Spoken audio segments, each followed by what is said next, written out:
event today. And hello, everybody. Welcome once again to Agency Real Talk. I'm Trevor, And I'm Tom. and we're here to give you the real hot goss about agency life and how it goes. Hot goss, hot goss. So, what are we talking about today? We're talking about Setting recent. good expectations. There you go. See, and I didn't set expectations for the intro. I'm failing at it already, and we're 8 seconds in. Way to go, Trevor. All right, so we've recently talked about good clients and bad clients on Agency Real Talk and what kind of makes both of them happen. And at the end of our fairy tale clients discussion, we mentioned expectation setting is such a good topic, we could do a whole show about it. Tom, we set the expectation, and now we're delivering. That's right. Yeah. And it was by request, actually. We actually had a bunch of people reach out, said, talk to me about how you set expectations and what expectation setting is, how that could tell you a little bit about the client. Maybe it is a fairy tale or a nightmare client based on how you set expectations. There's a lot there, but generally speaking, expectation setting is really what sets apart different freelancers, different agencies. If you can set and hit expectations consistently, you're in a good spot. But it's a lot harder than it sounds. It is sadly not as easy as you make it sound. So I think one important thing, and I talk about this a lot in my branding and positioning discussions, this is also true for product, right? If you tell somebody we're the best thing in the world to do X, and then I log into product and it just goes, good luck. You set an expectation, then you instantly didn't fulfill it, so they alter for and you lose somebody who signs up. But you're an agency. I'm an agency. We're talking to people who have agencies. Expectation setting starts on the very first sales call. What is it that you do when you meet somebody to help set the expectations for eventually what will be a lucrative client who earns you buckets of money? Well, for me, usually that first thing is I'm going to send a follow up email. I know I'm going to send a follow up email. So I'll set that as the expectation. I am going to send you an email with these things that we talked about, and it's going to have this link in it. And you're going to be able to maybe book time with me again if you want to continue the conversation. You'll have the recording in the email, and you'll have a scheduling link if you want it. Something like that is a really easy expectation to hit. And how many times can you set the expectation and hit the expectation before you even transact? That's where you're building a whole lot of trust. So first you're doing X, and after X we'll do Y, and only after X and Y have both been achieved will we do that third thing, that Z. But you've got to go step by step to say, I am going to do this for you, and do it. It's the follow through. What you say has to match what you do. Excellent. I will admit I'm spotty on follow up with leads. Uh, the ones who I don't assign a high likelihood of actually closing, um, I'm bad at follow up with because I'm like, I probably won't make money with you anyway. This is a bad character trait of mine. Don't do that. Those 5% leads does still mean 1 in 20. If I followed up, they'd make money. Instead, Yeah. I just go, what's the next thing that's on fire? I do think part of how I set expectations, and I talk about this a lot in a bunch of my content and discussions, but um, when I talk to somebody, I do the initial sales discussion with them. I talk to them about this. You got a fancy pyramid up there, Trevor. What's Got a that? fancy pyramid up there. This is the go to market pyramid that CrowdTamers guarantees. We built 76 or 77 of them in the last 3 years. This is our $1 million marketing engine. And we tell people, we'll hit these numbers. You'll get this, right? So this is in the first discussion. You see this. Then in the follow up, when I'm talking with a lead and I've sent them my proposal, this shows up in the follow up, right? This is part of the doc that they will get. I've got like 4 different versions of this depending on what particular thing I'm pitching, but they get this. And then every single month when I'm working with a client, this is a somewhat anonymized version of a deck with I talked to a client today and their ad performance wasn't great, but look what you see here. Here's the numbers you're supposed to hit, and then immediately followed by, did we hit those numbers? In this particular case, we didn't. That's not unexpected when you're in the early stages of building a marketing engine for someone. And other clients, when we do hit the numbers, right, we'll flag these as green. So you know we checked it off as success because I'm offering go to market with a guarantee. I've got to give people this pyramid with all those numbers checked off green before they know that they aren't going to get their money back. Now, by the time I've given them that, they should be pretty happy. I'm making the money every month, right? But every week I talk to a client, we come back to, you signed on with me because you wanted me to build you this. This is where we are. That clarity of messaging means clients, because they've got 100 things they're doing every week. I'm just one of them. They don't remember any of the acronyms, any of the nonsense words. All of this crap is not in their head. So I take a moment, get them back to, this is what we agreed was going to happen. Here's how much of it we've done. And doing that every week, one, makes it unequivocal when we've reached success. Good job. Everyone claps all around. But two, once we do that, they know, oh, that's right, this is what I care about. Let's have this discussion. And so when I say promise made, promise answered, client gets, I mean, it's like when you check off an item on a checklist, you get the dopamine hit, right? Look at that. We've accomplished a thing together. Sounds like you repeat yourself a little bit as you're showing the same graphic in a couple different places. It sounds like I repeat myself a little bit. It does. And because they teach this in composition in school, if you're a classically trained, by which I mean, I went to a creative writing lab once, author, tell them what you're going to tell them, and tell them what you told them. Now, in most internet writing these days, we don't do the intro and the exits anymore because ain't nobody got time for that. But when money's on the table and you're doing client comms, one of the best ways to make sure that they're on board with you is to do exactly that. I also would note in my slideshow that I showed you and buttoned through, the very first slide says we're going to remind you what the pyramid is. We're going to talk about what we learned this time, and we're going to mention next steps. So before I even do the presentation, I'm going to tell them what the presentation is. Then we're going to go through it. And at the end, here's the next steps. Do we have approval? Can we go on? Right? I'm doing these once a week with every client, and I'm also not infrequently doing an asynchronous recording with the exact same content, but without having to listen to them talk. And then just get them to, send me a reply on Slack. Yes, good, let's go. And the importance of, one, reducing expectation down to something defined so they understand it, and two, minimizing their room for questions. Because if I say, this is my recommendation for next steps, are you on board with it?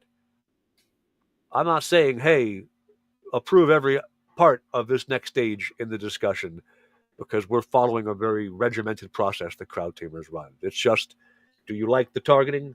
If you do, we'll send you copy. You approve the copy, you approve the design, and back we go. You minimize the room for confusion by repetition and by narrowing their opportunity for replies. You set the expectation. All you have to do is say yes or no. Well, Trevor, since repetition is the soul of clarity, I'm going to say one thing you said one extra time, which is Do it. Tell them what you're going to tell them, and then tell them what you told them. It is a hard thing to do, and there are different milestones like onboarding or delivery where you can queue up that narrative basically of what is going to happen, and you can do it, right? Tell them exactly what is going on, where the status of the project is, and then review what are the next steps and review what you told them. So we're gonna go a different direction now, right? Let's say that things went great with your client with that one delivery, and they're saying, hey, you know what? I have this idea, this other thing that I'm asking you to do now. Maybe it's make some content for your client, right? Instead of just run these marketing experiments.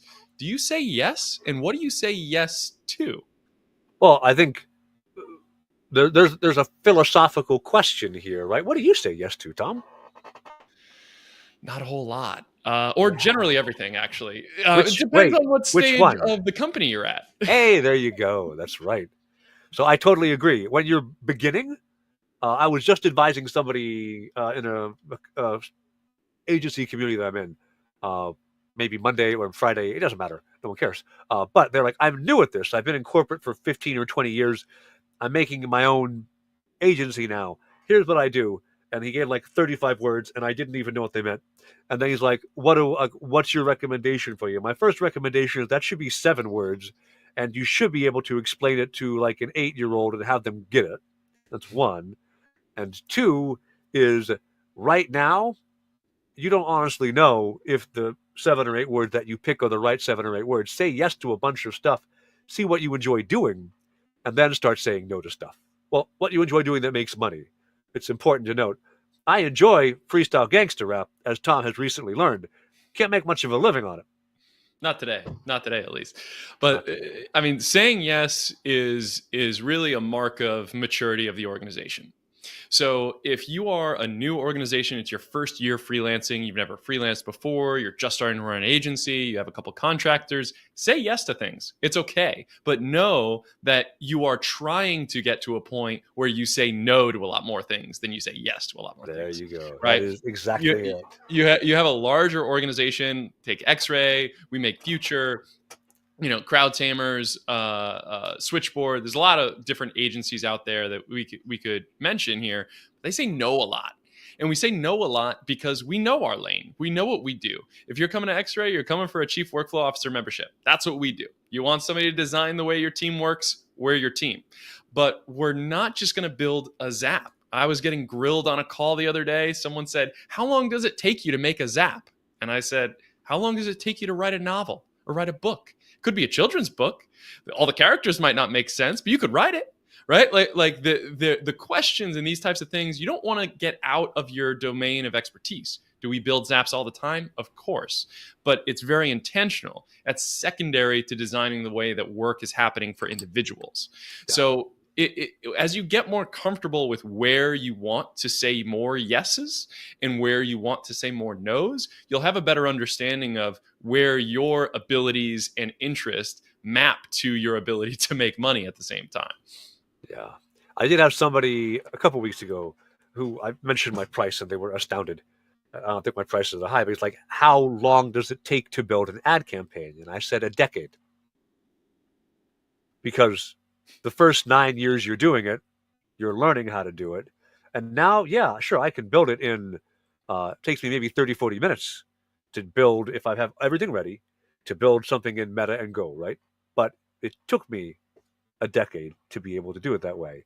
And just like the story of the guy who walked into a factory that was broken down and hit something with a little hammer, bink once, and the whole factory starts back up again.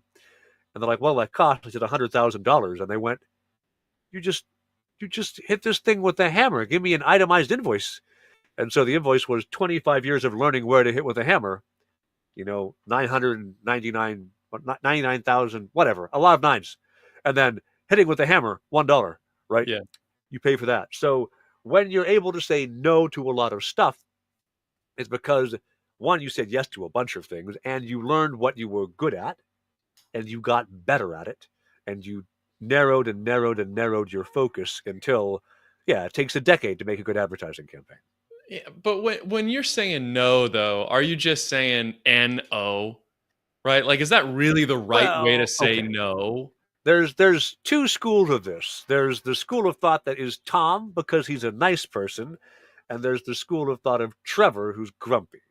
And Trevor's answer very frequently is literally just no. I had on a lead call today, someone was like, "Hey, do you do social media content marketing?" And I said, "No, there's no margin in it." He's like, "What?" I'm like, "I can't make money doing it because no matter how cheap I make my prices, you can find a kid in Mauritania who's living in his parents' house who charges $300 a month. Like, I can't compete, right? Is what I do qualitatively better than a kid in his mom's house in Mauritania? Probably.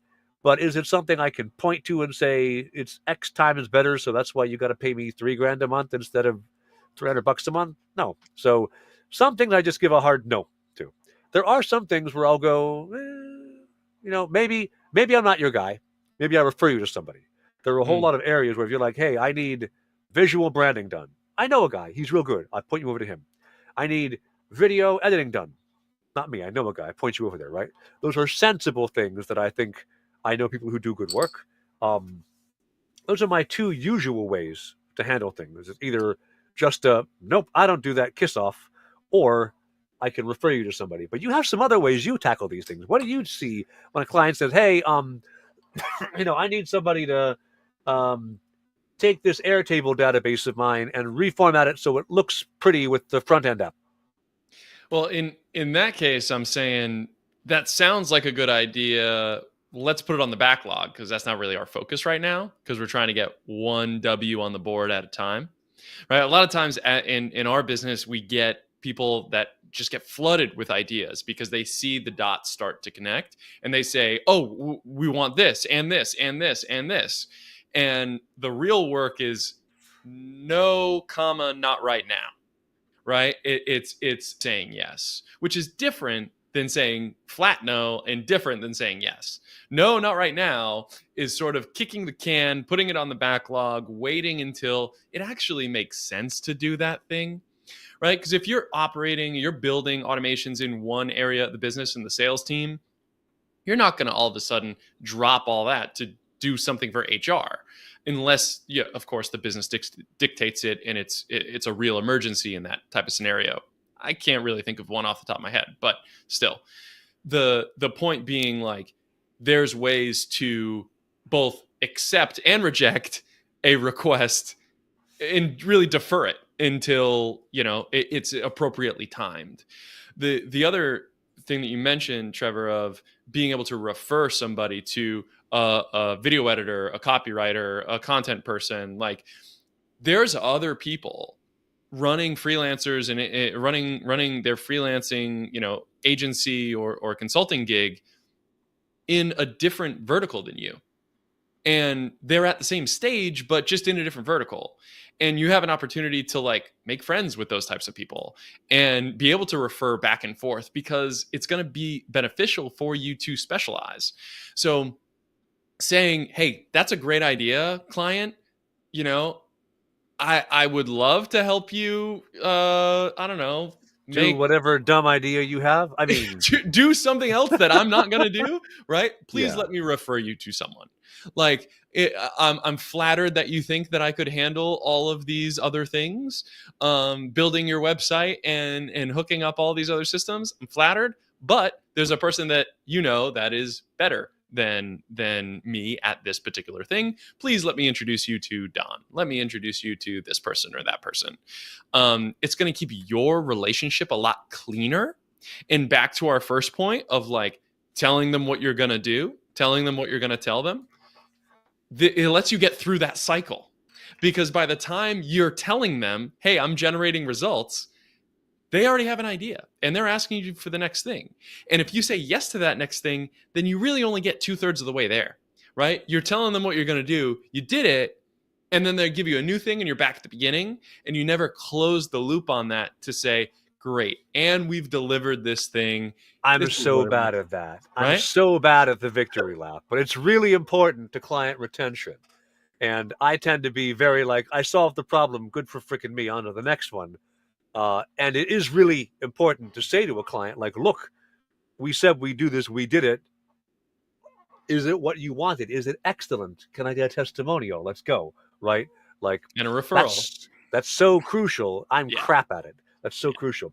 And I would note, right, part of expectation and clarity is I use no because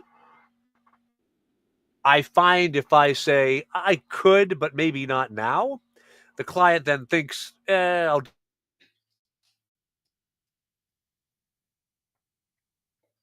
And the client just kicks them right off. So the last point that we had on the agenda for today's talk is how to handle problem clients.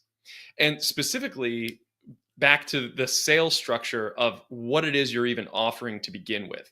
So if you're starting out with telling them what you're going to tell them, actually tell them, and then tell them what you told them, you want that first loop to be something as small as possible, something like an audit or an analysis or a review of something. And that small offering gives you the opportunity to kind of suss them out, understand whether or not you like working with them, understand whether or not there's someone that tries to expand the scope into something much larger and much more difficult or outside of your domain of expertise. So focusing on that small offering first to suss them out and understand of whether or not you actually like working with them will give you an opportunity to break away from them before you end up in a bigger contract, because that's when things get a lot more complicated and more difficult to flag the problem client as a problem client and part ways amicably. So, focusing on a smaller offering to really see how each other works is the best place to start. I've seen audits as a great first step, or reviewing of materials or discovery. Those are all types of initial engagements that are super common for consultants and freelancers, and gives everybody a little bit more confidence before they jump into a, 5-figure contract together. It just gives them, peace of mind that, hey, I know I can trust this person to stick to what they say, and vice versa. So the other piece of advice I will share, and Trevor, thanks for coming back here, Yeah, sorry is about my internet being crap. it's all right. So we were laughing about this in the pre-show here, talking about getting references. Yeah, So so whenever I'm asked for references, I also ask for references. Part of it which I think is is phenomenal. That's like, I feel more people in job interviews when they're like, "Hey, can you give me 3 references?" They'd be like, "Yeah, can you? Can you give me 3 references?" I would, if I ever go on the job hunt again, I am 100% doing that judo trick and being like, "No, you give me references." it worked out really well one time, but generally a lot of people don't ask for references. I think it's something that kind of gets cannibalized by case studies and testimonial videos. But at the end of the day, if a client is asking you for references of previous clients, it's fair game to ask for them for previous contractors that they worked with. Both sides of this equation have been burned before, right? It's Oh yeah, 2024. Nobody's coming through with a perfect record of dealing with tech people or vice versa. It's just yeah. not happening. So, if someone does ask you that question, I think it's fair game to ask back. So yeah, I think so. Problem clients in this case, I think to my definition of this would be, if you set expectations, they try and push.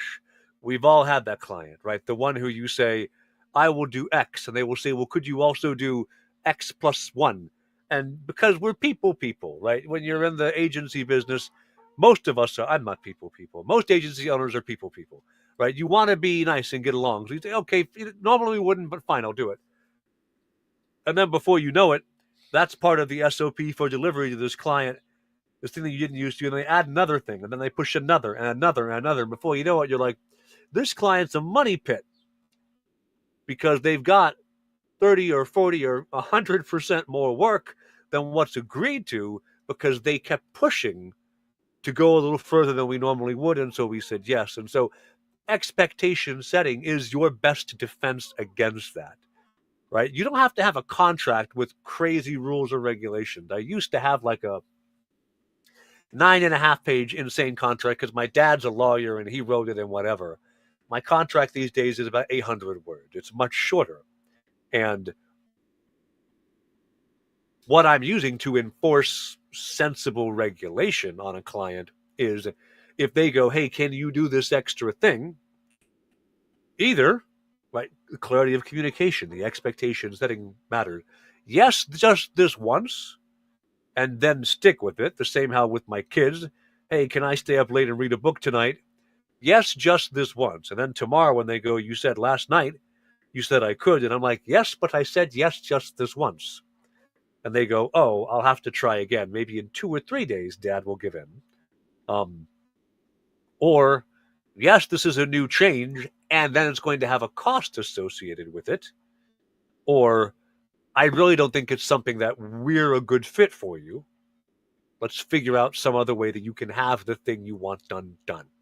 Mhm. And that clarity there, and why I tend to give a very firm no, is because in the past I've gotten to where I had a client that was a, you know, flat fee 5 hour a week client balloon into like 11 hours a week worth of work. still paid at 5 hours a week. And I realized it's because I was trying to be nice. Lesson learned. Checkmark. Don't be nice ever again, Trevor. Okay, good job. Um, so setting that up, right? And if you have a client who you're worrying about, people who push really hard in negotiation may also push really hard in the day to day. Setting up a discrete project, like Tom mentioned, right? Give me just this many hours. Let's go. At the end of it, how much of a pain in your nether regions were they? If they were a phenomenal pain in your nether regions, maybe you're done with them. That's one type of problem client. Another type, speaking of expectation setting, I've had a client, just one so far, who, when she was speaking with my team and I wasn't in the room, was monstrously unpleasant to them. Now, my team is mostly people from India and Africa. They aren't native English speakers, to be fair, neither was this client. But she was just like, "You are idiots. You've done everything wrong. How can you call yourselves marketers?" And I wasn't able to make that one particular call, so my team members showed up and tried to pinch hit for me. And at the end of it, they were like, "I didn't like this call. It was a little bit rough." And I'm like, "Oh, okay. Let me go watch the recording." And I did. And I was like, "Wow." So talk to the client. I'm like, one, you're never speaking to my team again. Two, if you speak to me like this again, we will part ways suddenly because respect is kind of inherent in working with anybody. If you have that much lack of respect, I'm not going to work with you. And as it turned out, the client ended up not being able to respect a sensible agreement. And so, like a week later, I was like, never mind, we're done. Right? That's also As you should. expectation setting. Yeah, when someone when someone tells you who they are, as Maya Angelou says, believe them the first time. So that's the other thing is in addition to work expectation setting, it can be really handy to have that communication expectation setting. I generally tell clients as part of onboarding, if you message me on Slack, you'll get a reply within usually 13 hours. If you email me, you should get a reply this week. But I don't check emails as often, so don't put important stuff there. Like these sorts of things, set expectation, and the clients know don't email Trevor. You won't like the result. This is also really important. The other thing that you just touched on that we didn't actually talk about is expectation setting with the team. That's true. And your point there of, hey, you're never talking to my team again, and being able to defend your team in that circumstance and be on their side abundantly, right? Like this person just not being cordial to your team. You know, I think setting that expectation with your team, as a leader, if you are, in the driver's seat or have a C title at your organization, you've got to set that expectation with your team that like you're on their side, like Yeah. regardless of the client, and how big or small the contract is. There is uh, an expectation that you can set with them so that they feel safe and comfortable, because the last thing that you want is you are dealing with a big client, a big opportunity, and they're nervous and scared and don't know if you have their back, right? Yeah. And crumbling from the inside out is just as realistic of a problem as a problem client. Yeah. So setting those expectations with your team too, just as clearly as you could set them with your client, will remedy that problem on both sides. I agree. I think one good thing to put in there as well. I've done a bunch of hiring the last month. Dude, we had a hiring chat recently, Yeah. but expectation setting there on like, hey, here are the steps. Here's what will happen to you. I did a recruiting call today with somebody, and I'm like, look, I'm not good enough at reading all of the subtle signals to determine if someone is lying to me. Just not one of my skills. If I catch you lying at me, you are fired. There isn't a second step. You are fired. If you make a mistake, awesome. I make mistakes about 19 times out of 20. That's expected.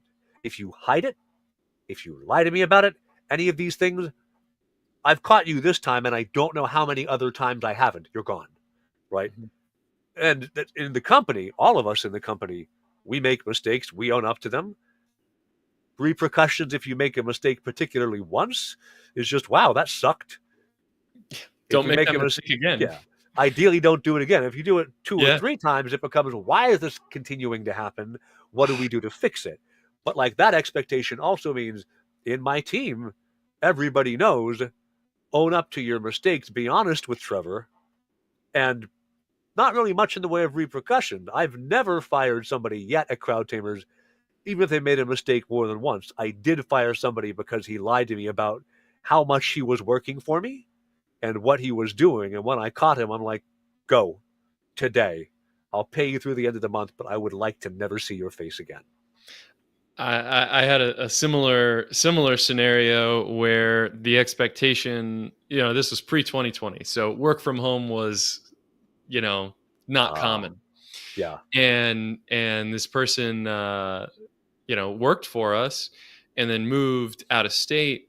It worked in person, and then moved out of state, so they were working from home, and one of the people in the office got a notification that so and so started a game on Oh League of Legends no, you've been in the middle of snitched the out day. by your Steam notifications. Bummer. Yeah. And it was less than 5 minutes from the Slack checking in for the day. Oh And no. I mean that's out of my hands, right? Like Yeah. that has nothing to do with me or team. Like that is borderline stealing directly from the whole staff. Like you Yep. can't do anything about that. Like the expectation is you're at work, you're at work. You're at home, you're at home.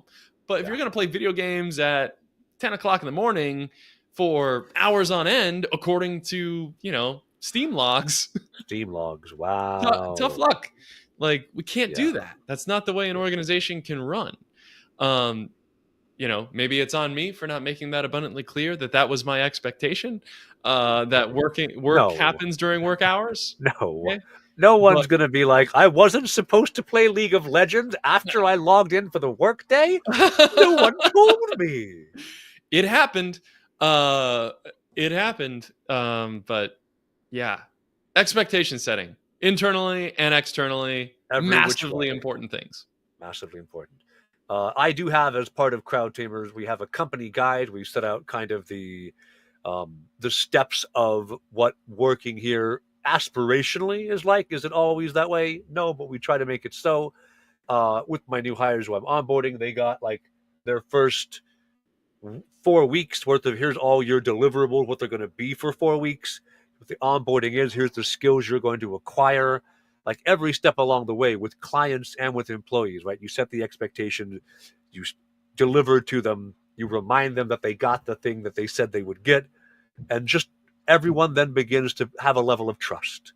And really, as an agency, as a provider for somebody, if they trust you, and if they trust you to tell them what you were going to do it, and then remind them that you did it, then you've built a working relationship that's a really strong foundation. Because it's worth reminding everybody here at the bottom of the show, repetition is the soul of clarity, as we mentioned, 15 minutes ago. It's worth repeating, right? The better you are at that repetition, not being annoying about it, but being able to make a promise and keep it, the better your company and the better your clients will regard you. Absolutely. Trevor, if they want to hear more about you and everything that you do, where do they find you? Here, obviously, if anybody streams on my channel, they don't, they watch on yours sometimes. They find me on YouTube. My YouTube shorts have been popping off. I've got like 18,000 views now on YouTube shorts in the last 28 days. Wow. It's insane. I know it's like a 30-year number, but I'll still take it. They find me on LinkedIn. I'm doing this podcast. I'm doing a launch today. I am doing Raise to Launch, and I am soon doing a fourth one because apparently this is what I do now. No one pays me to do podcasts. I just do them anyway. And all of those you'll find them all on YouTube, and they're all going out to Spotify and beyond as well. So I'm there. How about you, Tom? Where do folks find you? Best place is going to be YouTube at X-Ray Automation. We have quite the momentum right now on YouTube, and we just renamed our company on LinkedIn, actually. X-Ray, I think it's Workflow Automation. X-ray tech Ooh. workflow automation. Yeah, because some people are getting confused with like the medical stuff. So Yeah, I was. we're being We talked focused about that. on workflow automation. That's us. But Yeah, we are not being an X-ray automation actual learners. X-ray tech, because Yeah, not the X-ray tech is a actual. job. Yeah, it's more of a play on words, but that's okay. Way, I get it. All righty, Thanks for yeah. watching. Well, thanks everybody. As always, Tom, your time is appreciated, and I